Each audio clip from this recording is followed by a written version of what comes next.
we can go over a look at the slides. We'll walk through some of our housekeeping items real quickly.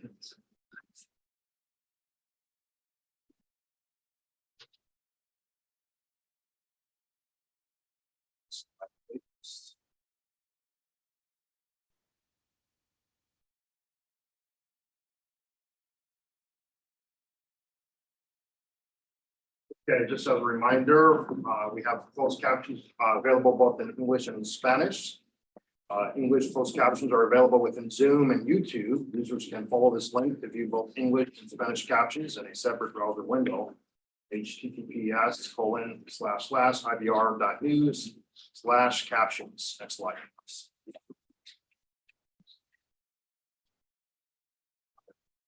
Just as a reminder as to how to access closed captions, at the bottom middle of your screen, you should see a menu of options. If you can't see the menu, hover your mouse over the bottom middle of the screen, then click on the CC icon, and a separate window with captions will appear.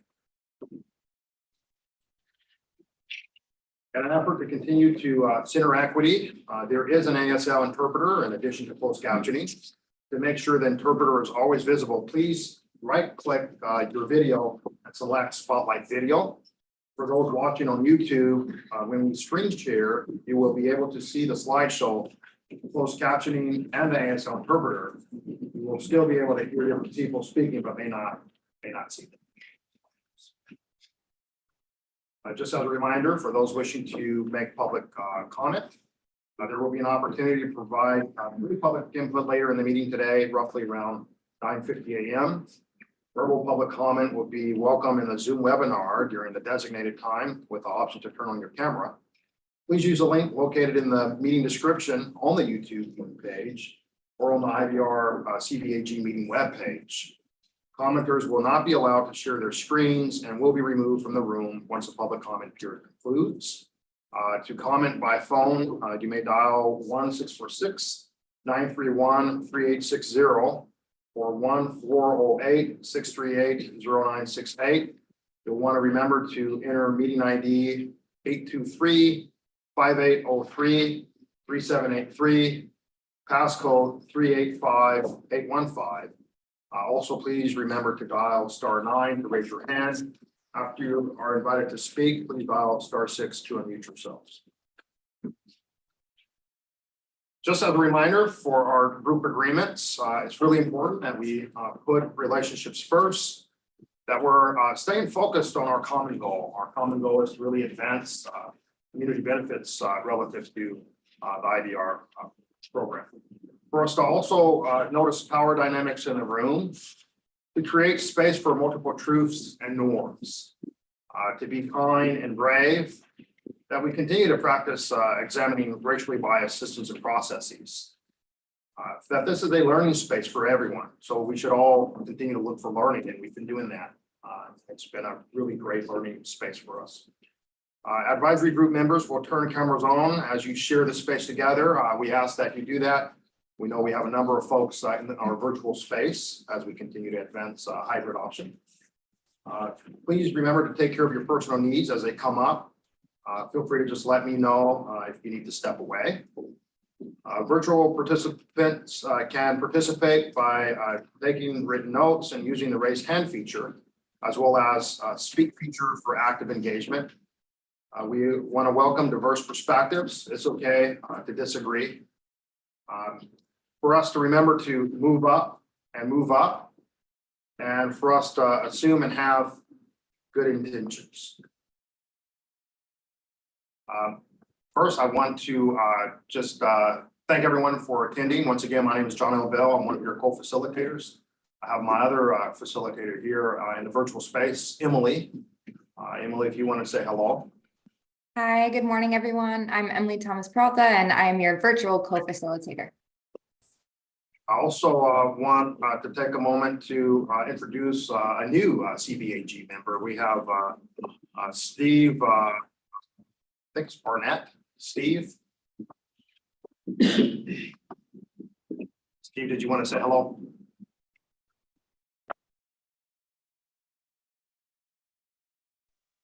Okay. Well, Steve, we're CBAG. We're glad that you're here. So I apologize. I'm trying to do this in a meeting that was a bomb shelter in the 1950s. So I actually have to go out to a window to be able to speak. So I apologize for the delay. Not a problem. By the way, that's probably one of the best intros to. Yeah, I know, it's just- That today, Steve, so. A bomb shelter from the 1950s. So Steve, can you tell us a little bit about your background and why you volunteered to be on the Community Benefits Advisory Committee? Thanks, Greg. I am the tribal council chair of the Cowlitz Indian Tribe, which is the equivalent of the Speaker of the House.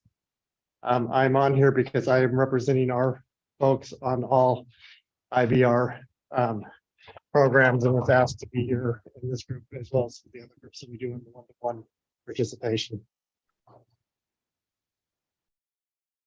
Thank you, and we appreciate you giving your time to this worthwhile effort. So, Indeed. With that, Mr. Program Administrator, we turn over to you. so just want to welcome everybody, and once again, this group has been meeting since October, so we're probably 6 months in. So we groups like this will have lulls and swells where we will be charged up and energized, and then it's like, well, what are we really doing here? So I want to make sure that everyone knows that what we're doing is still vitally important to this program. And it's vitally important to the communities that are represented here.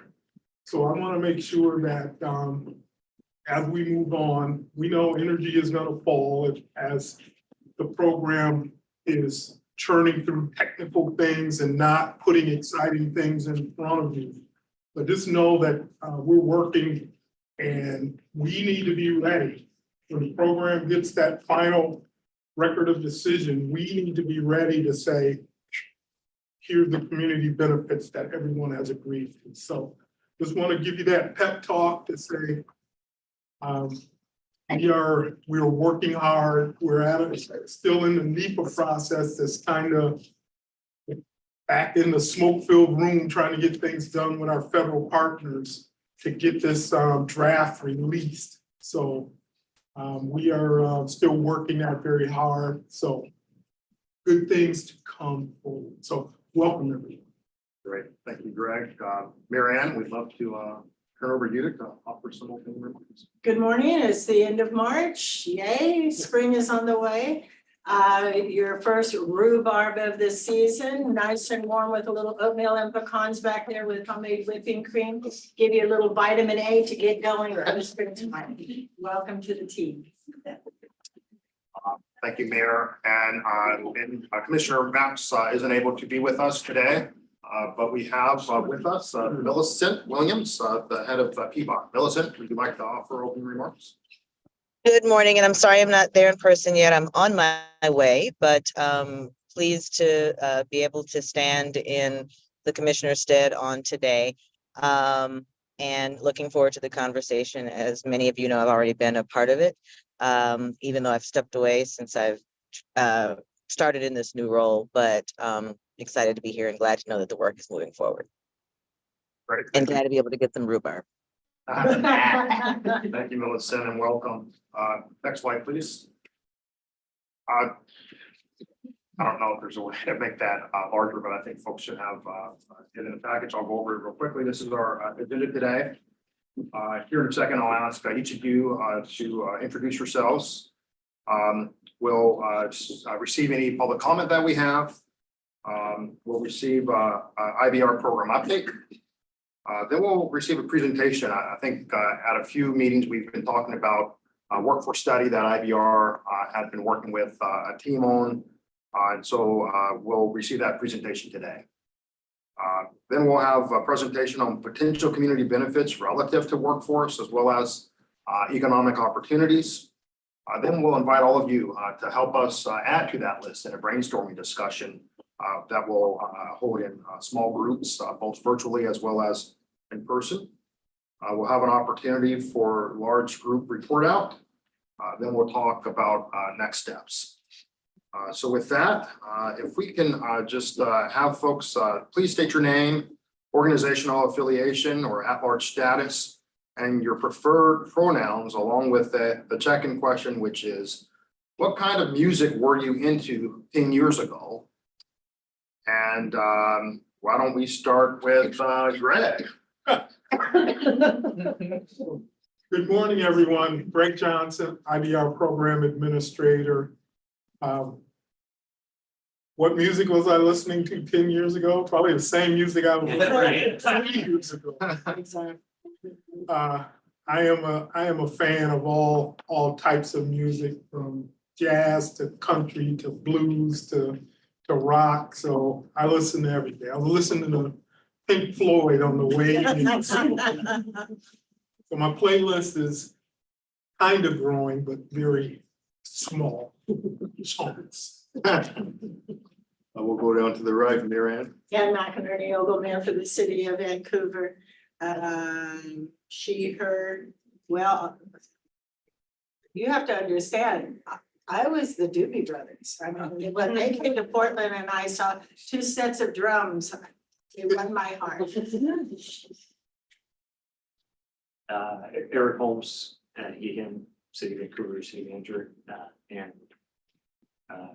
90s all rock. Now I'm curious, like, what band? I love 90s rock. Soft rock or rock? Right, it's like Soundgarden. Okay. Nice. Very nice. Nice. Aiden? Hi, good morning, everyone. Aiden Gronauer, they, them, or he, him pronouns, Assistant Director of Civil Rights and Equity through the IBR program. And what I wasn't listening to 10 years ago was the IBR soundtrack. Now I listen to that on a regular. But no, I would answer the same way Greg did. I have a pretty eclectic choice of music, and so I listen to the same stuff for quite a while. Hi, Walter Valenta, Bridgeton Neighborhood. When I read this question in the pre-notes, it reminded me of when I go to family gatherings, and the younger people in my world say, oh, your guys' music's way better than our music. Yeah. And so it really surprised me the first time I heard it, so I've been sort of exploring, like things I grew up with, Linda Ronstadt, just really, classic rock in a way, but the real gems, and it surprised me that they don't like their music as much because it was so important when you were growing up.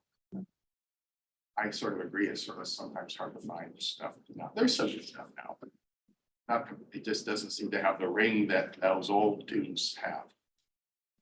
Especially when they're on advertisements now.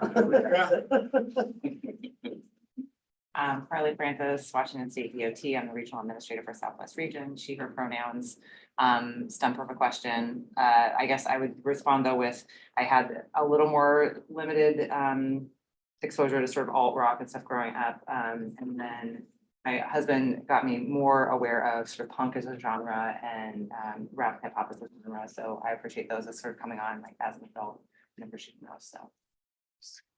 Janie Haygood, Vancouver Parks and Rec Advisory Commission, she, her pronouns. At the time, 10 years ago, I had an 8-year-old and a 10-year-old. So it was Disney soundtrack.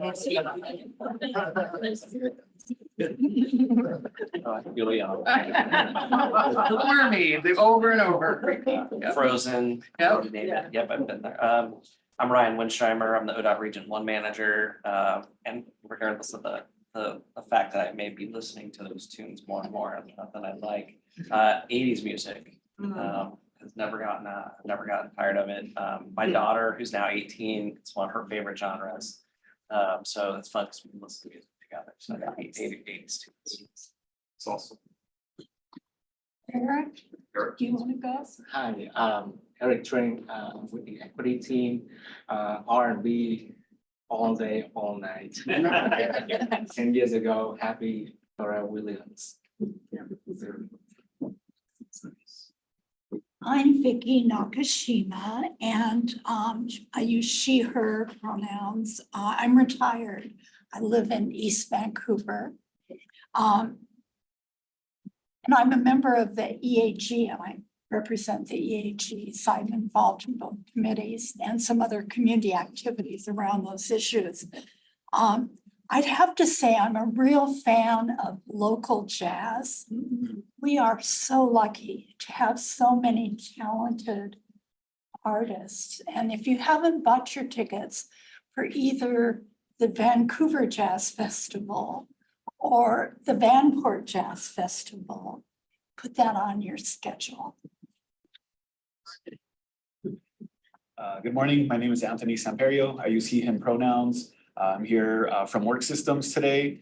The music 10 years ago, similar to Greg, the music I listen to now, rap, hip hop, classic rock. So grew up on K-Day down in Los Angeles and Jack FM. So all the good stuff. Holly Williams, she, her. I'm a community representative here in the city of Vancouver, our native neighborhood. Really, music-wise, if you can dance to it, I'm into it. It really kind of doesn't matter. And there've been a few instances where people would shoot out for that. Hi, Tom Hickey. I represent the North Portland neighborhoods to the Citizens Advisory Group, and I represent the Citizens Advisory Group to this group. So passing through the North Portland neighborhoods into this group. He, him pronouns. If I had to choose one style of music that I appreciate, or well, still do, but the sort of the Latin jazz from the 50s and 60s stands, the Gilberto Gil and that crowd, but I'm trying to bring some of that to my ukulele playing. So Courtney Carter with Columbia Corridor Association. Even I got married about 15 years ago, 14 years, 9 months ago, to a woman of step. So I stopped listening to music. It just wasn't. I used to listen to it all the time, and just didn't listen to it so much until about 10 years ago. I came home and Sarah's on the floor in front of the speaker, listening to music, just cranked way up, So now we listen to anything with a really strong beat. So she can feel it. Yeah. Good morning, Shannon Singleton. My pronouns are she and her, and I am leading the community benefits work. I am always kind of moving back and forth between hip hop and rock and metal. I was definitely way more into metal about 10 years ago. So lots of Sepultura and Clutch and unhealthy. Not for me. I don't like it all. Director Williams, welcome. I heard the prompt. Millicent Williams, I use she and her pronouns. I'm the director of the Portland Bureau of Transportation. And I, like Greg, kind of listen to everything, but it's bookended by gospel. And for those of you who are familiar with bass music in the Deep South and Southern Florida, that's what it's always bookended with. Now we'll go in the virtual space. If I could have all of our CBAG members, please use the raise hand feature. That will help me call on you one at a time. So if you can take a moment and just raise your hand if you're a CBAG member. Okay, we'll start off with Marcus. Thank you, John L. I'm Marcus Mundy. I use he, him, his pronouns. I'm with the Coalition of Communities of Color. Welcome everybody. And R&B, I'm like Eric Trent. Everything's R&B, everything's old school. So glad to be here today. Thanks. Great, thank you. We'll go next to Nate. Good morning, everybody. Nate McCoy, President, CEO of NAMAC Oregon. He, him pronouns, and I will jump on the bandwagon and go a little deeper and say that I enjoy hip hop and R&B 90s music. There's a big separation. I know some of y'all know that 90s music. And if I wasn't trying out for the voice, I'd give y'all a duet right now. I'll save that for another day, but good to be with everybody. We'll go next to Peter. Peter Fells, he, him. I'm an at-large community member from Vancouver, although I am also on the Alliance for Community Engagement, otherwise known as ACE. I kind of stopped listening to popular music many, many years ago, but my background music is KMHD, although I don't like the new jazz that uses drum machines. So that's where my musical, otherwise I probably agree with what Greg said, kind of like everything. But I do have a question for the mayor, and that's whether that rhubarb is from your garden, because mine hasn't started coming up yet. Yes and no. I had some in the freezer and I had a couple stalks in the garden, so I took both. Oh, lucky you. Okay, thank you. We'll next go to Scott. Oh yeah, we've got two Scotts. We'll go to Scott McCollum. All right, good morning, everybody. I'm Scott McCollum, he, him pronouns. I'm the superintendent at the Washington State School for the Blind.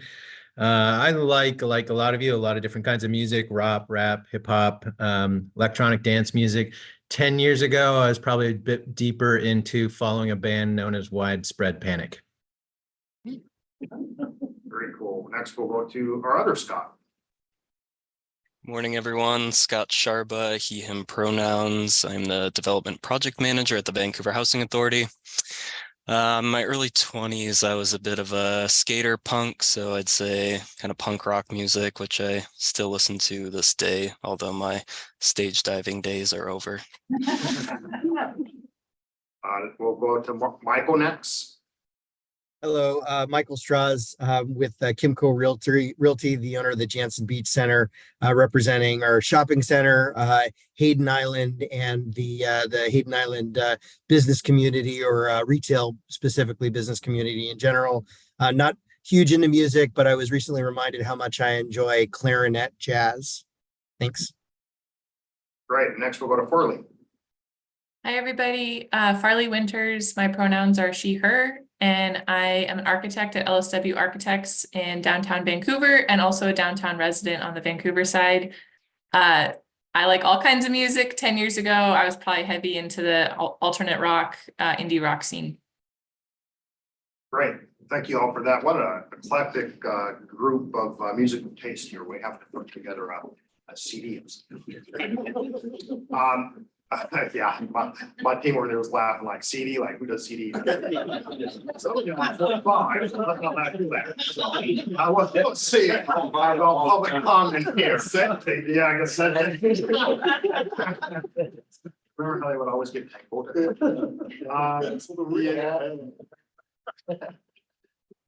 Do we have any public comment? Checking in with the team. Robert or Lauren, any public comment? Nope, no public comment as of yet. Great. Well, now we'll ask our program administrator, Greg Johnson, to provide an update relative to the program. Correct? Thank you, John. Once again, Greg Johnson, program administrator for IBR. So if we can go to the next slide. So the team is steadily busy on the outreach side of things. Once again, we are trying to get the community on both sides of the river energized about what's coming up. So we are doing presentations, listening sessions all over the place. Whoever requests, we will have folks there. So we had a community forum with the Odyssey World International Education Services. And that was something that I wasn't participating in, but my team said that it was very good, very well attended, and a lot of enthusiasm and energy in that group. We did a listening session with that same group, as well as the Slavic Community Center. We have been, we gave a tour to the multilingual community-based organizations, and then we did a press conference for them. So that was a very energetic group. We probably could have talked at the press conference for another hour. Good questions that came up. Since we last met, we've had the executive steering group, and that is the 10 partner agencies, including both DOTs, cities, sports, MPOs and transit agencies. So that was well attended, a lot of enthusiasm since we had not met since last October. So they wanted to know a lot of information about what was going on and things of that nature. So it was very powerful. They asked about this group and what this group is doing. So we had Mayor Ann and Commissioner Maps there to kind of get folks up to speed on what the community benefits discussion is talking about and where we're headed. As most folks know, within the last month, Governor of Oregon pulled the plug on tolling in the state of Oregon, or at least put it on pause. So with that she still endorsed tolling for the I-5 bridge. So the bi-state tolling subcommittee has been meeting. They met on March 15th. They'll meet again April 19th to talk about tolling policies and rates. We're hoping that by the end of the year, we will have direction from them on what tolling will look like for the I-5 bridge. Let's go to the next slide, please. So I was a little bit ahead of myself, but here it is. The commission is working hard, and it's a subcommittee of the Oregon and Washington Transportation Commission. So they're talking about rate setting, hours of operation, truck multipliers, escalation in inflation, as well as one of the key topics of exemptions and discounts. So that is going to be probably one of the more engaged conversations. So, but they will continue to talk, so you can tune into their meetings. Their meetings are public, so April 19th, and we probably will have a link to their process on our website. So, but one of the other key things that's going on that's not on our slides is we've been having conversation with our federal partners seeking to get our draft supplemental document out. As many folks know, we had targeted as early as last November to drop this document, but we've run into some technical questions that we are trying to work through with our federal partners.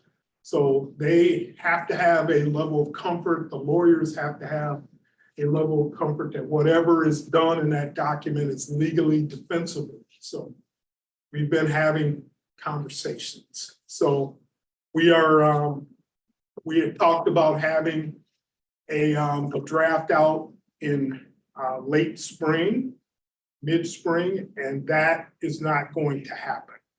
So we are seeking to resolve all of these issues and get a schedule set here. Hopefully by next Tuesday, we will have some more clarity on where the schedule is going. So this impacts our in-water work windows and the big schedule overall. So that is the key thing that our team is focused on. We also have a industry event. Our team has been working on how are we going to deliver a program like this.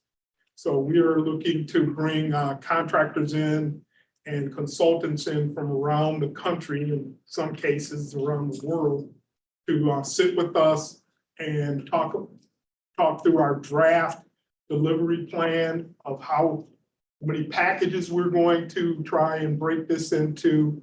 The size of those packages are key critical to the industry nationally as well as locally, because the local contractors want to see themselves in this work.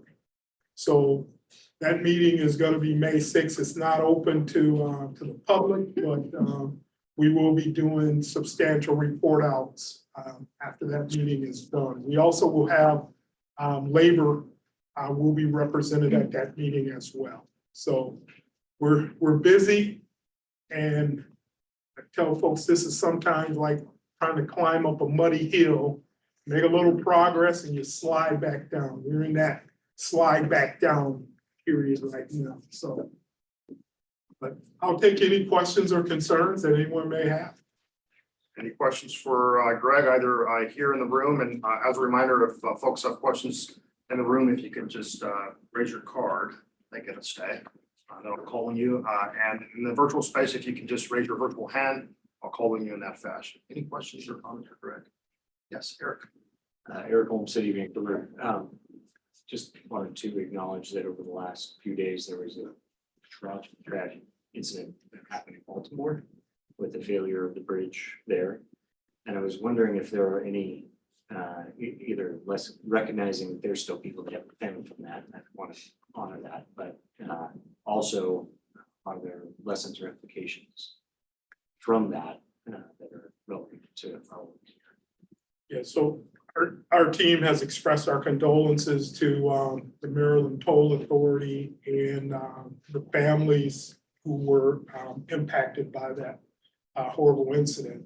And this is, that could have been a brand new bridge, but hit with that size and that load that it was carrying, I don't know of any bridge in the world that could have been designed to take that type of direct hit. So it was a one-off, and for those who don't know, they were losing power. They drift, power would come back on, go back off, they drift again, and finally it went off and they drifted and hit a pier, which caused that arch bridge, which is similar to Astoria Megler, to collapse. A single truss. So it's one of the largest in the country in Baltimore, a little larger than Astoria Megler. But it hit home personally for me. I used to be the state highway administrator in Maryland. And that, although that was not under state highway jurisdiction, it was our sister agency, the Toll Authority. I've driven over that bridge probably 50 times. And you know, you never have thoughts of that type of catastrophic thing happening. But the outcome is what worries me, because it is now, the Port of Baltimore is virtually shut down. They can't do anything. So you were talking about commerce. Now you have ships that are going into different ports that are impacting economies. So if we were to have some type of disabling event here, and freighters that large carrying container ships don't come this way in the river, they go to the Willamette where the container ports are. But if this bridge were to become disabled, we would be facing similar economic displacement, if not worse, because they're on a loop around the city. We're a direct shot, and this would have grave impact. So we looked at it, our team talked, we've taken it very seriously. WSDOT issued a statement that covered the entirety of our team as well. But there are some lessons to be gleaned from it. The fenders that are built to deflect, you know, smaller ships or boats, those things were in place, and the way it hit it, even if it would have hit it direct on, I don't think it would have made a difference. True tragedy. Right. And I just add to that, as operators of the existing bridge that are here, one of the things that saved lives in that situation was the ability to communicate and the ability to put down gates and prevent traffic from going across, or stopping traffic from going across, or we do that. And one of my first calls was, hey, how are we managing that? How does that look for us in terms of communication? And we're monitoring those traffic channels all the time. For the folks who are sit up there in the box and manage the bridge. But there are places where it's not as easy to stop traffic. And so we're starting to have conversations about how do we improve our responsiveness to that, in addition to emergency responders who can obviously help us in those situations. But making sure that if a situation similar was happening, and if you knew something was imminent, how do you quickly respond in order to prevent folks from being flipped over? We're fortunate here to have such a responsive system. because our bridge is in such rough shape, we hope it doesn't get hit. But we have tools and we'll be using them. Right. Thank you. Our condolences certainly go out to the families. Now I'd like to shift us to our presentation on workforce. We're going to have Aidan Agronauer as well as Anthony Sapiro give us an overview of the workforce study that we've been talking about for quite some time. So turn over to both of you. All right, I'll start off. So thank you, everybody, for allowing us to be here today to present on a regional workforce market study that we commissioned. It's got a lot of great information in it, and so we want to review it with you all today. So we commissioned this study with 3 different partners, Work Systems, which Anthony is with, as well as Workforce Southwest Washington and Clackamas Partnership. They also connected with some other subject matter experts throughout the region. So as we all know, having a skilled and diverse workforce to build out the IBR program is absolutely essential. We also know that there is a national workforce shortage of construction workers across the nation. We also have a growing increased number of regional large projects here in the area that we're competing with the same workforce for. So we realize there is a challenge at hand, but we commissioned this study mainly to get a better look at where are our gaps in our current workforce, as well as what is going to be the demand, the pull from other regional projects in our area for that same workforce. We also really want to know, since we're leading in with equity on this program, what does the demographics of that workforce look like as far as people of color, women, other demographic traits. So we can make sure that we are being strategic as a program where we can grow that workforce, better support them, and make sure that they are ready to build this program when the time comes. So again, commissioning of this study, it was to look at not just the construction side of things, but also the professional technical services. We know that we're going to need a lot of folks in those areas to design this program and carry it out. We also wanted to look at that area of how can we, as a program that is a partner, that is a joint agency office between 2 DOTs as well as transit agencies that will be letting contracts. How can we collectively and most efficiently build up the workforce to be ready for this program? So that is the reason behind the commissioning of the report. And I'm honored to have Anthony here today to kind of give everyone an overview of the report. So I will pass the mic to you, Anthony. Thank you, Aidan. So Anthony Samperio, Work Systems Inc., Senior Project Manager, Construction Sector Lead. I've been with Work Systems going on 6 months now, so still fairly green. And before that, I worked at the Bureau of Labor and Industries in the Office of Apprenticeship. Next slide. I don't know who's controlling the slide deck. All right, so Aidan touched briefly on the research team, but it was made up of the 3 local workforce development boards. Clackamas Workforce Partnership has been serving Clackamas County since 2001, focused on creating a diverse, equitable, and inclusive workforce through collaboration and investments. Workforce Southwest Washington leads workforce development in multiple counties, investing in programs to equip individuals for employment and collaborating with businesses for growth. Work Systems Inc. designs workforce development programs based on local labor market information and employer input, focusing on high growth industries and ensuring access for underrepresented populations. Estelano Advisors are public policy consultants who specialize in inclusive economic development strategies across the country. The Oregon Employment Department produces labor market data and analysis vital for policymakers, businesses, and educational entities. Portland State University conducted research projects on workforce diversity in the construction industry, led by Dr. Maura Kelly. Each entity brings unique expertise to the study, collectively aiming to advance workforce equity and economic development. Next slide. So building upon prior research from 2018, this is a much needed report that updates regional data that will help local policymakers and electeds have a clear picture of the regional workforce equity needs for green-lighted public infrastructure work. Next slide. So how do we do it? We used both extensive quantitative and qualitative methods. This included collecting and analyzing existing available construction and professional technical engineering, also known as PTE, workforce supply data, forecasting the local 5-year workforce demand, conducting extensive interviews with public agencies, contractors, apprenticeship programs, unions, and pre-apprenticeship programs, and holding focus groups with diverse construction workers and forepersons in the region. The research sought to uncover the major barriers to achieving equity and increasing diversity in the construction and PTE workforce for the Portland, Vancouver, Hillsborough Metropolitan Statistical Area, or the Portland MSA. A set of recommendations for success are outlined and described in the report. Next slide. It's important to highlight the limitations of the study due to the data availability, as well as be transparent about the assumptions used in the analysis. Our approach was informed by utilizing national staffing patterns, labor data on past projects, and then ground truthing these with local contractors and their estimating staff.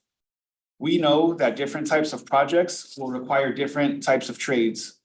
We developed staffing pattern profiles for 20 different types of capital projects, such as light rail, data centers, hospitals, as some examples, and overlaid that onto the list of projects to develop forecasted need by trade.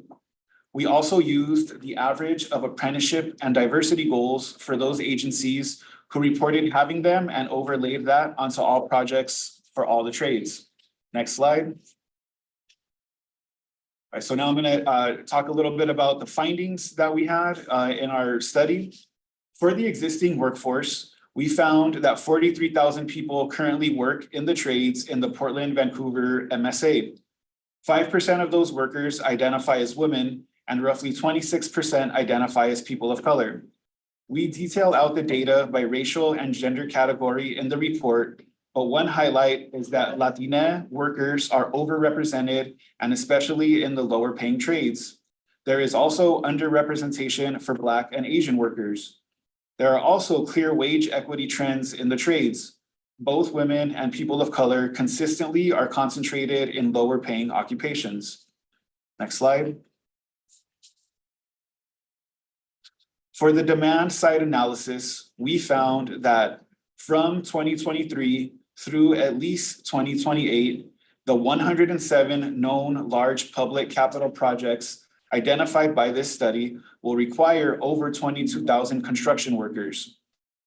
Some of these projects have stated apprentice and workforce diversity utilization goals, with the average goals of 17% apprentices, 21% people of color, and 11% women. When diversification and workforce deficits are added together by trade, this analysis shows that the current supply would fall short by about 300 people of color, just over 1,000 females, and close to 1,300 apprentices to fill the needs for all trades in the region over the next 5 years. These deficits more accurately show the deep need for additional outreach to training and retention of underrepresented groups for skilled trade career opportunities.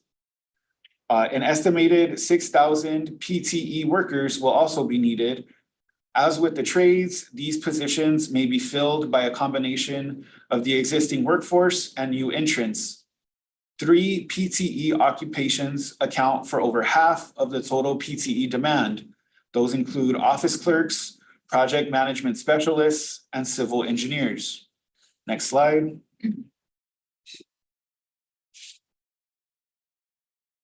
On this slide is a chart that illustrates the broader construction spending that is forecasted across the region in the next 5 years. That includes both private and other public spending not included in this study. The projected demand included in this analysis only includes green-lighted public capital projects over $15 million that were captured through our surveys and interviews. This analysis does not include any private projects, public projects under $15 million, and any data that may not have been disclosed during the public agency interviews. For those reasons, there is a significant demand in the region for construction workers outside of the scope of this study. However, this analysis likely includes most of the projected demand for apprentices, workers of color, and female workers in the region. This is because utilization goals for these types of workers primarily exist for public capital projects and are rarely present in the private market.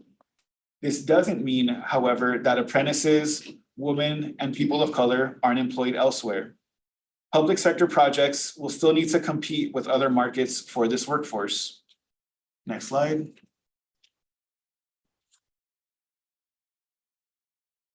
Next are findings from our focus groups and interviews with industry partners.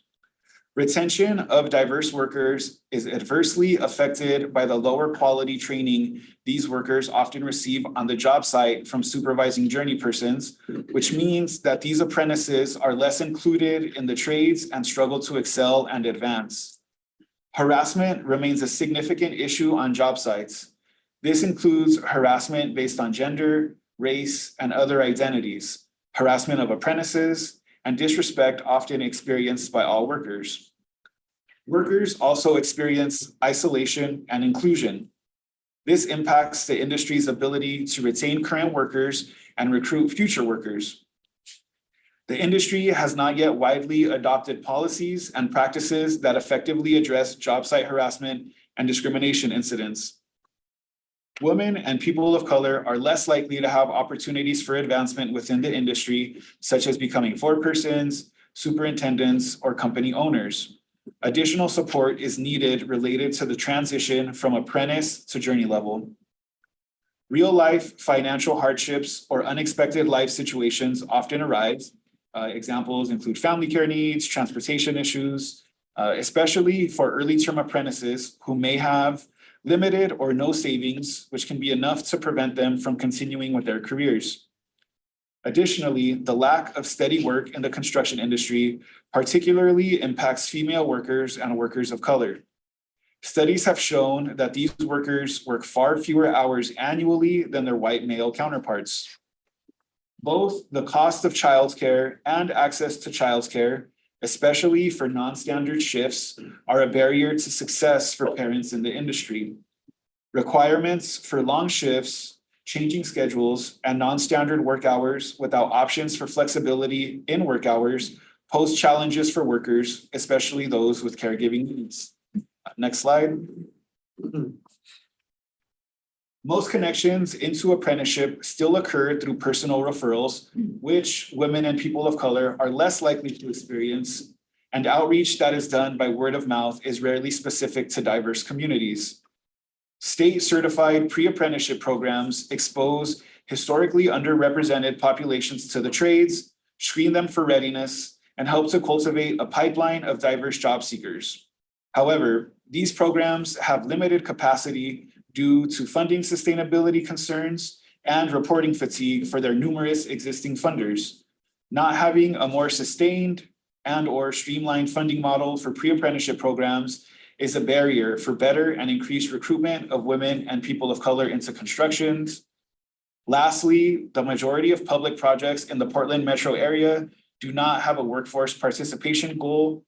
Those that do have goals struggle with monitoring and enforcing them.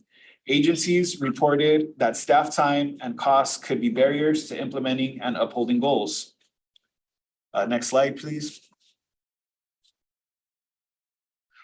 All right, based on the research findings, here are the recommended regional actions for diversifying the construction and PTE workforce. Recommendation 1, grow a diverse regional construction workforce through multi-jurisdictional collaboration, coordination, and targeted investments. Make the intentional choice to build up the regional workforce by joining with existing successful regional efforts to eliminate barriers for women, people of color, and justice-involved individuals accessing and staying in quality construction careers. Adopt the construction career pathways framework, embedded equity goals into all workforce agreements. The regional workforce equity agreement can be a model. And our friends in Washington have great examples of multi-jurisdictional work. The city of Seattle, the port, King County, and Sound Transit have a history of working together to collaborate on workforce equity initiatives, including project labor agreements and coordinated grant making.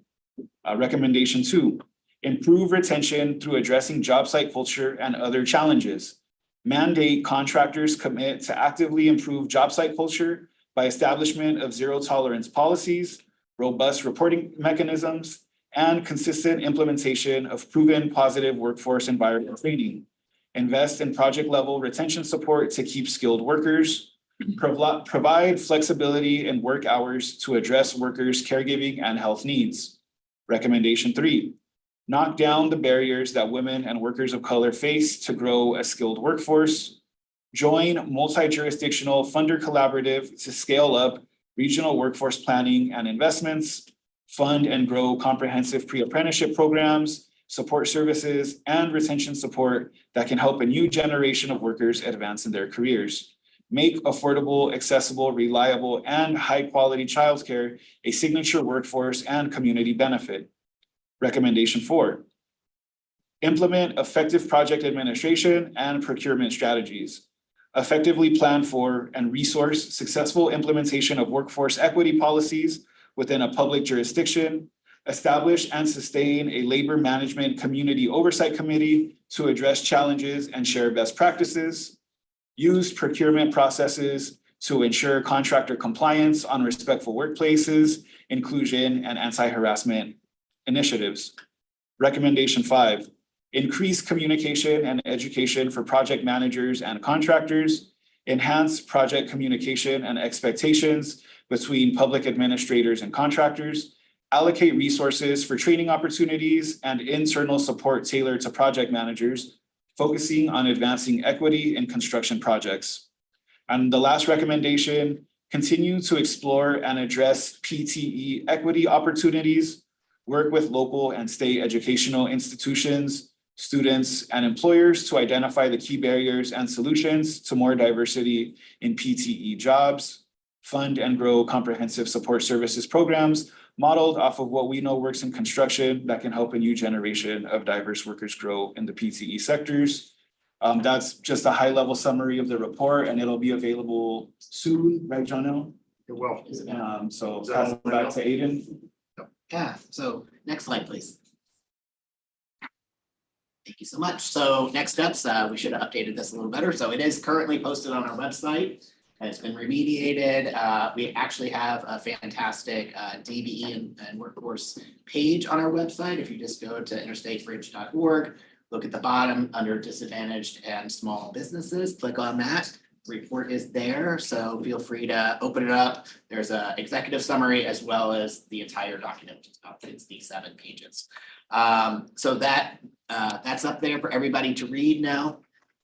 So again, this is one step in IDR programs, creating strategies for workforce development.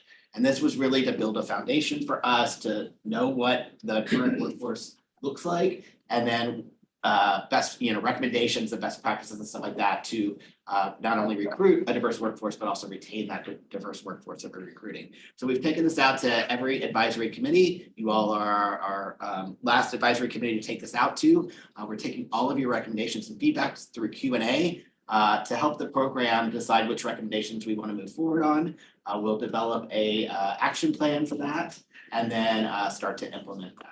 I will also add another keynote. We just found out that this was elevated to President Biden's Infrastructure Advisory Committee under the Workforce Expansion Subcommittee, I guess it's called. So it is on the president's desk as something that the program should look at as a best practice to explore what we can do to support our diverse workforce. So now I'll just open up to any questions folks may have. Great. We'll start off in our virtual space. We'll go to Scott, Peter, Nate, and then in the room, if you can just raise your name tag, I'll call you. So why don't we start off with Scott?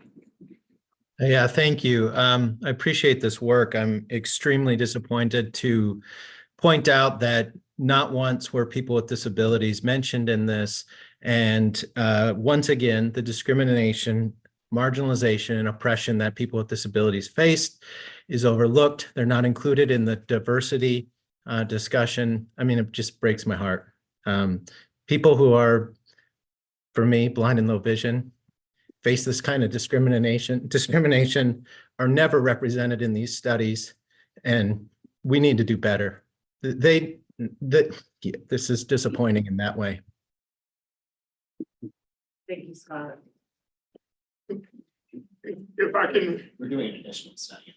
if I can respond, Scott, once again, Greg Johnson, Program Administrator. We do hear you, and this is a first step to get the study out. There are other modules of the study that we have to complete. So we are looking at, we know that this corridor contains the highest percentage of disabled in this region, in each state. So we are, we'd love to work with you to move another module of this study forward. So don't give up on us yet. We're not done. We'll next go to, I think it was Peter and Nate. Yeah, thank you. This is Peter. I appreciated the comments and the recommendations. I also appreciate what Scott just said. But there was another deficit that appeared to me. I don't know, maybe it's going to be addressed at a different time, but it seems like workforce housing is an issue in our area. A lot of workers cannot afford to live here. So I'm wondering if that was addressed or it will be addressed.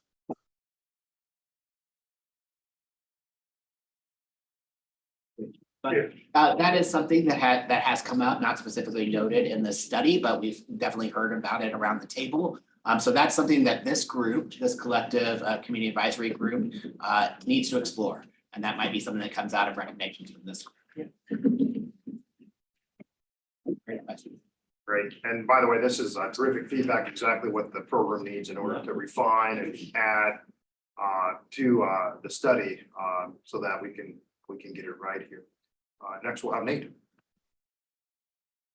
Yeah, again, appreciating the information provided today. Kind of feel a little disheartened as well that the oldest trade association in the nation in NAMAC is not at the table on some of these discussions. Would love to know how NAMAC could be more integrated. That information we just saw does not shock me. It's been the same conversation for over 2 decades. So I would love to see some of these marginalized communities more uplifted. NAMAC has grown to over 250 contractors that I'm pretty sure were not interviewed in any of this conversation. So again, just looking for ways like the disparity study to just be more involved, especially since a lot of our contractors are going to build these projects. So I will stop there. A lot more to say. And one recommendation might be that we actually spend a lot more time on workforce. It happens to be on spring break. A lot of other segments get a lot of time, but the one that has a lot of economics is getting a very short, limited time. So just don't want to sound like a Debbie Downer, but we keep missing a lot of opportunities, and I've spent my whole life in this career in construction and development. So just want to see some change. Thank you, Nate. And then Greg, any comment? Once again, is the study perfect? No. And we talked to a lot of folks, so I would not be surprised if we did talk to some of your members. But we are taking this as input to continue this study document. Is not something that we wrote and are going to sit on a shelf. It's going to be a living document, and we will amend it as we gather more facts, more information to make this something that's going to be usable going out into the future, not only for this program, but for other regional construction programs that are looking at needing workforce of this sort. So we're not done, Debbie Downer. So we'll go to Director Williams, then we'll go to Janie, Vicky, and Porky. Thank you. Thanks for the report. One of the things that I think is often underscored as we're talking about the bridge is the people who will be traveling on the bridge and the needs to be sensitive to the cost of traveling on the bridge. What we might need to amplify more is the people who will be working on the bridge and them having access to it, getting to it, having transportation options. So I think that it would warrant, a deeper conversation and greater coordination with both transit agencies and the transportation departments from either side of the river to figure out how we might, over the course of the period of time that we'll be doing this work, create the opportunities for those who would be doing the work to be able to depend on using transit or transportation alternatives other than just driving to get to the work sites to support the work. And So Melissa, that's a great point. We are, two of the key things that were identified. There was another study that came out of Los Angeles about workforce and barriers to getting in and staying in is childcare and transportation.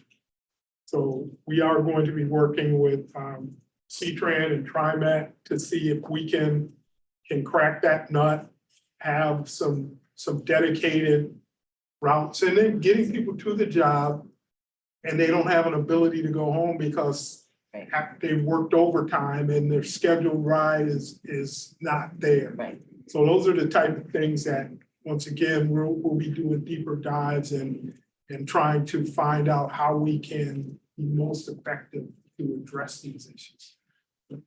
We did ask the team as another module of this to look at what are the costs of implementing a child care program associated with a program like this.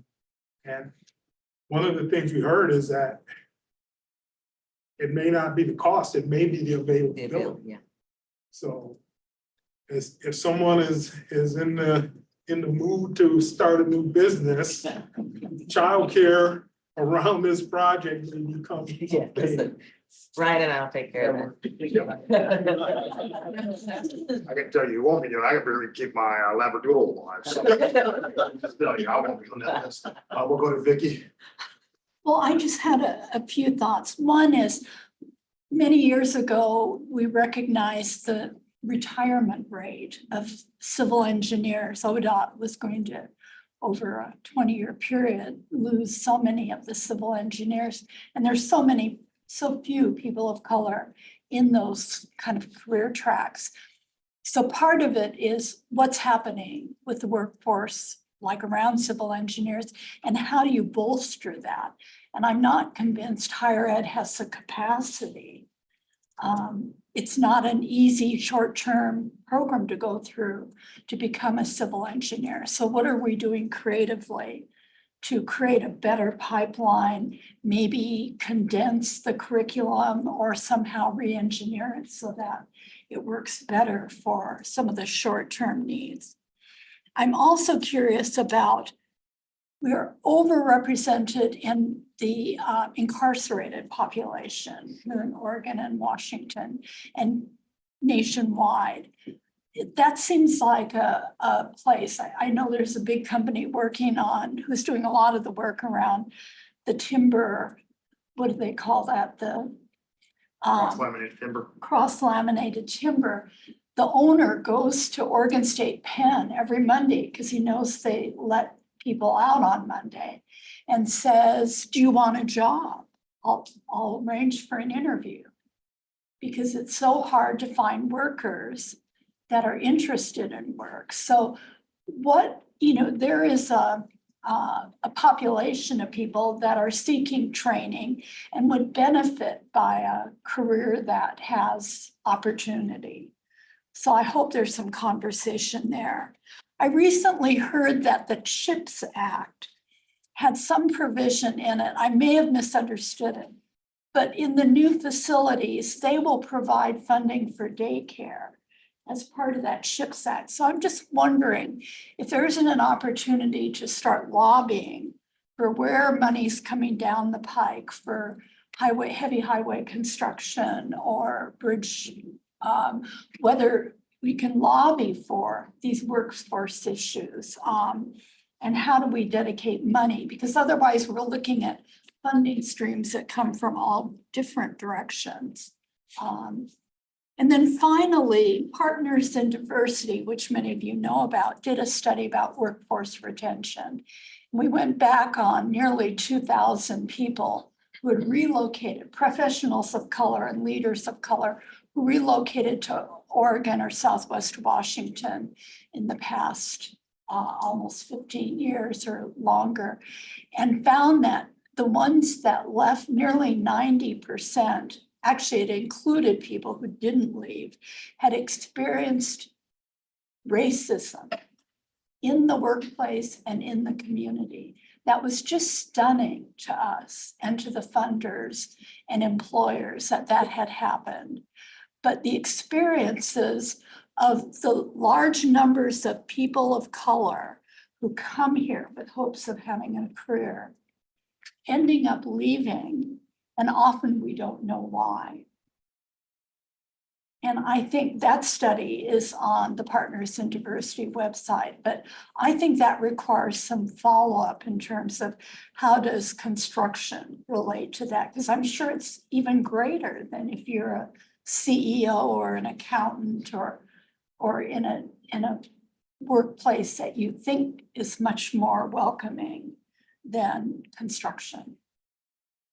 Vicki, if I could address some of your comments, going back to your first about creating a pipeline of diversity. There's been several programs that I've been associated with in different places that created a partnership with historically Black colleges and universities to give meaningful internships to women, people of color, to get them introduced to this industry. I know a lot of folks who were in a civil program, those folks are working at McDonald's over the summer. So making sure that we are giving folks meaningful internships so this will become an attractive career choice is one of the key things that we can do. But you have to even reach back even further. The American Association of State Highway and Transportation Officials has a program called TRACK, where you get into the junior highs and now even into the elementary schools to have bridge building modules to start getting folks exposed to civil engineering.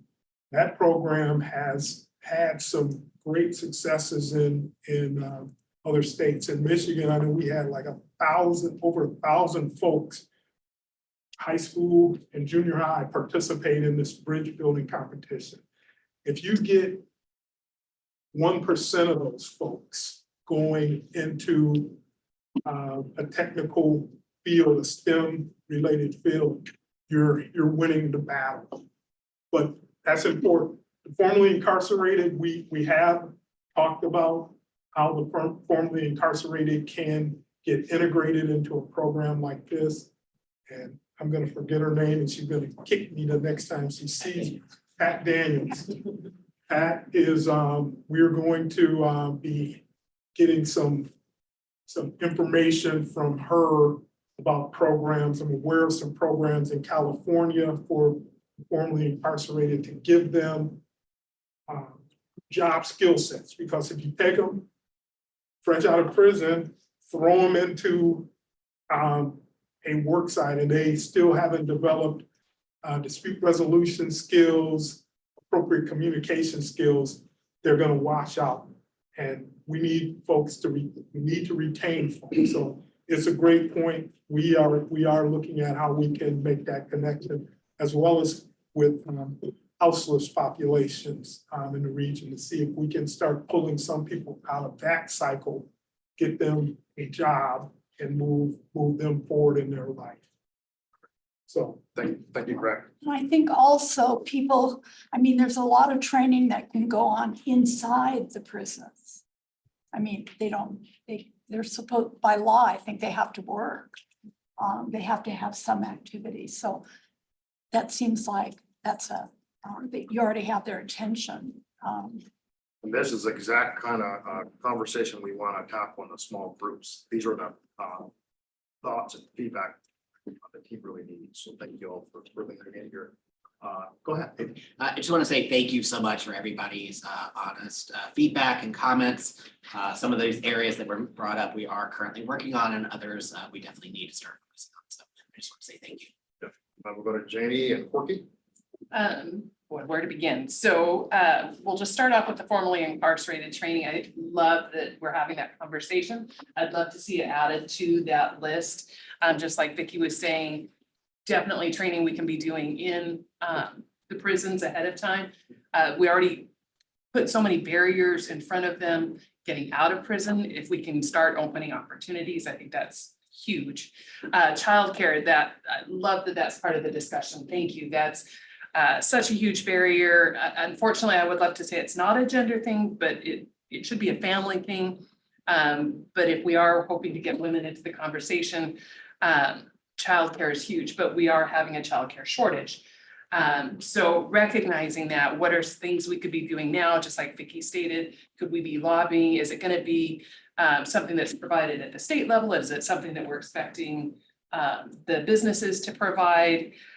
Could it be part of the benefits package? That could be a huge draw to pull even maybe single moms into the opportunities provided. So really love that that's part of the conversation. And then from the college perspective, do our local colleges have civil engineering opportunities available? Are we talking to high schoolers and letting them know that this is going to be a need, 5 years, 10 years down the road, having those conversations?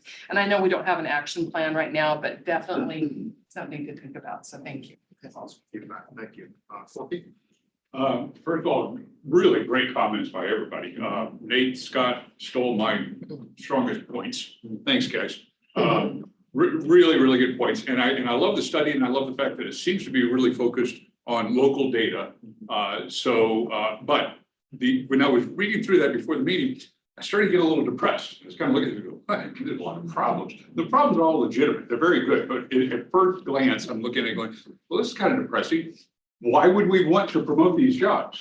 And so that's my main point, is to make sure, perhaps you're already doing this, maybe preface your study with, this is why. And I'm happy to connect you up with Steve Kuntz at the Portland Bureau of Planning. He's been doing fantastic work on this for 10 years now. And there is plenty of data showing that industrial jobs in general, construction in particular, but in general, industrial is the best tool we've got for raising BIPOC incomes. Construction jobs in Oregon specifically top the list for upward mobility for Black employees. University of Minnesota did a great study again on industrial in general, talking about increasing BIPOC incomes, through the industrial jobs. It's important to remember, this is why we're looking at this. This is a great tool for us. And then here are the barriers we've run across that we need to work on a little bit. Women and disabled, we definitely need to address that. And I think that's one area where we can really be maybe a model for other projects across the country. So I look forward to that. Childcare, transportation, everybody already raised these, those are great things. Transportation, you'll find that well over 50% of your employees that are going to be working this project are going to be driving more than 10 miles to the project. They're coming from Columbia County, Clark County, Clackamas County.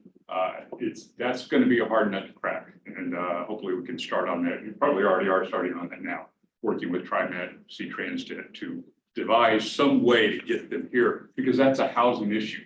They have housing right now. We can rebuild it here, maybe, probably not, but they already have housing. Get from the house to here, and that is a very big problem. Lastly, I don't know what you put in this stuff, but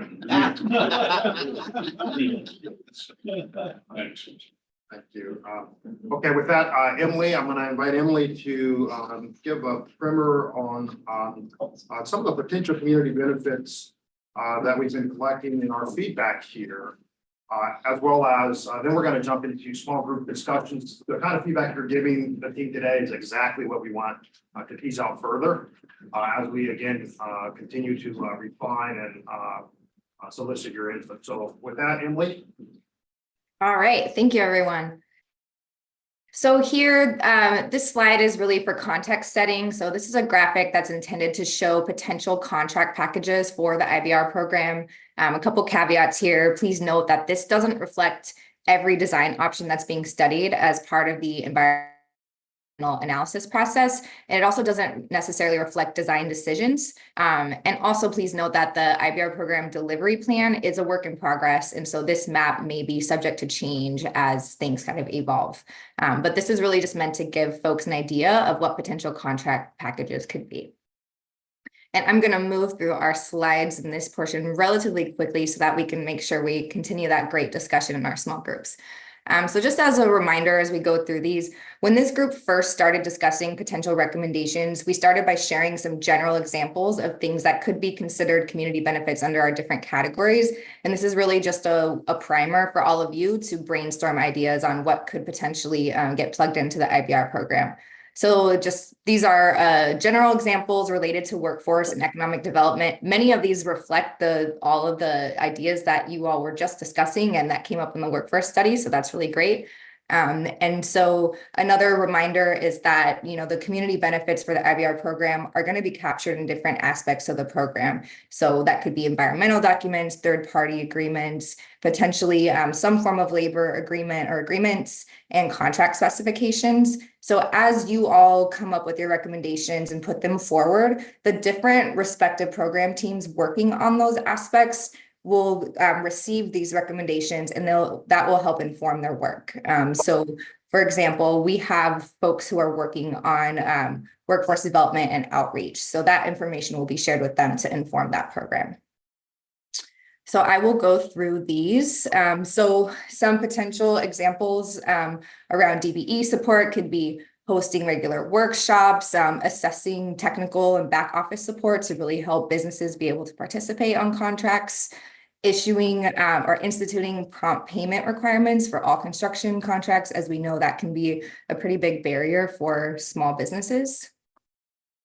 Other examples could be unbundling work packages to create the DBE prime contracting opportunities, requiring that prime contractors have a DBE liaison, having a dashboard for tracking our DBE data so we can really get a temperature check of how we're doing on our goals, and then really implementing workforce strategies that hire and train local DBEs for both short-term and long-term jobs. So using strategies that align with the Regional Construction Careers Pathways Program, for example.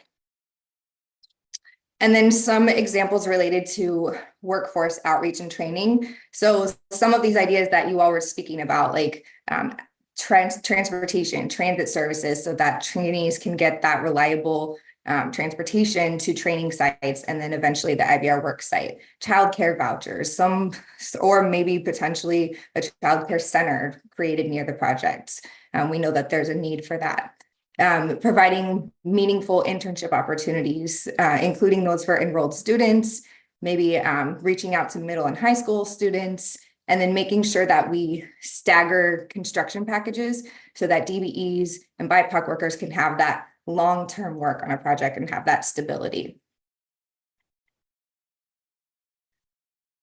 And so for this slide, we've included some aspects related to workforce equity that are typically found in labor or workforce provisions or agreements.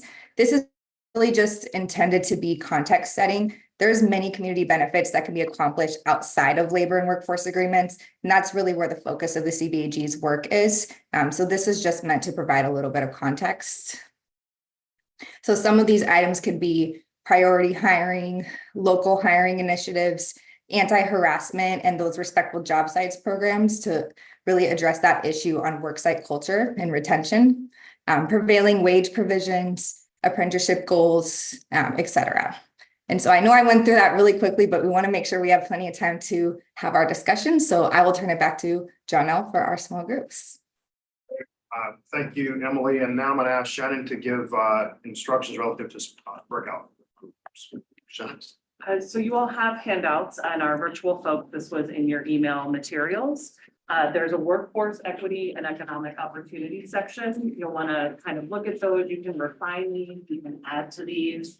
It's really your brainstorm session around what might be in this category for potential community benefits. Any question? Oh, the one other thing I'll say is we're about 20 minutes behind, so we're going to tweak the agenda a little bit. to make sure that y'all have some time in small groups. So when we come back, we'll move into closing and next steps, and all of the small group discussion will have note takers. So that will be included in our meeting summary as well as what comes back out to you all. All right, I'm gonna go ahead and let me send our virtual friends to their rooms. And here in person, with Aiden facilitating and Fabiola doing note taking, we'll have Eric, Carly, Millicent, and Holly. With Jonelle facilitating and Fabian doing notes, we'll have Mary Ann, Ryan, Vicky, and Tom. And with Yamaya facilitating and Eric taking notes, we'll have Greg, Walter, Corky, and Jean. And we've got some rooms out here on the side as well. 1, 2, 3, great.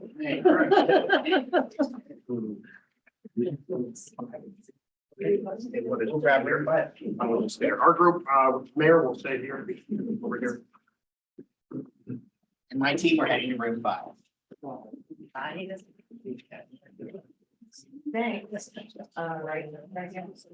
Working on. Yeah, absolutely. You gotta get the rebar first. Cleaning and ready, we're gonna increase security at.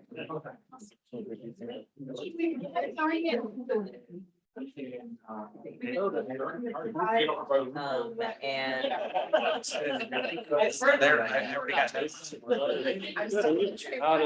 This way. Yeah, there. So yes, you do. So we're gonna reduce that rate and increase security there and. Surprise, our.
Good night, everybody. Down on the waterfront and last Thursday. Conversation, we're back in the large group and. Okay, we're not gonna have time to, do a full report out, but I do want to go to a couple of groups. Maybe if you could just offer up just a couple of salient points for takeaways. Again, we've captured all of the notes and we're gonna make sure that we put that in a summary. But maybe we can just have one person from each group just give maybe 1 minute summary in terms of the tenor of the discussion. So someone please just go ahead and kick us off here. I'll start for our group. I think the theme was outreach, outreach, outreach, booster, booster, booster. Messages that will resonate with folks and the need to get out now and talk with anybody and their dog about opportunities here. And that feel like a reasonable summary of our, I mean, lots more richness, but. Thank you. So I'll jump in for our group. We talked about monitoring, reporting, and how do you assure that you can put the best things in place, but do you have ways to monitor it for workplace health? So we talked about the potential of having ombudsmen for each contractor program, ombudsmen that would help monitor workplaces, would give workers, if they feel that something is not right, a way to safely report that. So that was some of the key tenors that we were talking about. And how do we get some of the politicians, the legislators involved with potentially funding some of these efforts? Great, thank you. Who'd like to go next? Eric, can I call you for our group? Mayor, sorry. Yeah, childcare. Childcare was a huge piece. The vouchers are not going to make it because you can't use the voucher anywhere. So the discussion about those childcare centers is going to be absolutely necessary. Who, what, where, when, and how do you get them established and meet both state and federal, both states regulations. The other piece is location for housing and what grant opportunities to put workforce housing and childcare together so that it's easy, because there is no vacant land in Vancouver for housing right now for workforce housing. Vancouver Housing Authority would have already snatched it up. So where is it and who is responsible? What codes zone needs to change to make that happen?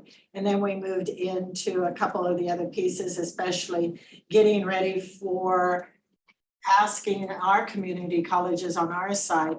These are the internships, the apprenticeship programs. Can you work them into your strategic plan now?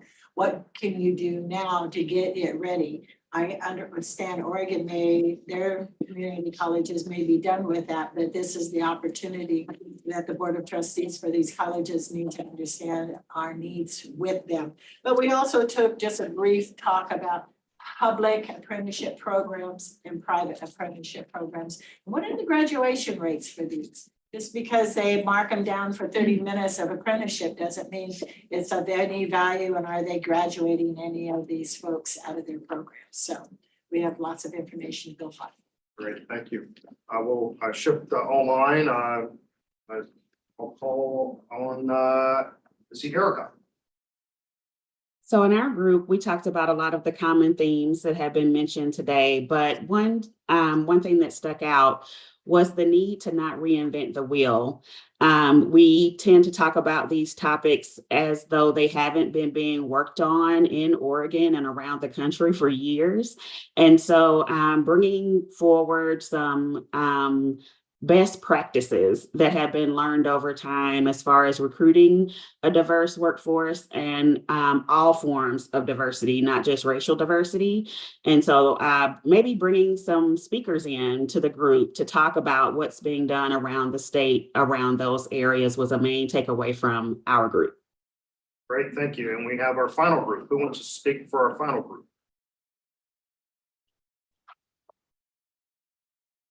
I can jump in. This is Scott. I think that's our final group. We talked about access to information and appropriate supports for different subgroups of people to bid on the work, contribute to the work, do the work, get to the work. So all things from, we talked about transportation and childcare and just even access to bidding on some of the projects for some of the smaller subgroups of folks. So I think that summarizes it. Great, thank you all for that wonderful and rich discussion. Again, we'll be sure to include all of those thoughts and recommendations into our summarized notes. If we could get the slides back up, we'll close out here. We'll talk about what's next. Just a reminder in terms of the work plan for this body. In April, we'll have an opportunity to brainstorm mobility and accessibility. In May, we'll continue discussions relative to community benefits. In June, we'll have brainstorm relative to avoid further harm. In July, we'll talk about physical design. August, mobility and accessibility, and then September, community benefits. Next slide. Just a reminder for folks interested in participating in the EAG, our April 15th is when the next EAG meeting is 5:30 to 7:30. And then, of course, our next CBAG meeting is April 25th, 9:30 to 11:30 a.m. With that, Greg, I'll ask you to close us up with any final thoughts. Once again, this is a slog. And not in a negative sense. If there's a positive sense of slogging. Don't worry, Greg is giving opening remarks for funerals.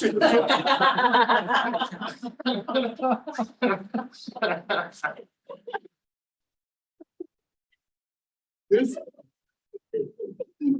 I lose my train of thought, but this is the necessary work that has to go on. We have to talk through these issues and start coming to clarifying what we are going to move forward.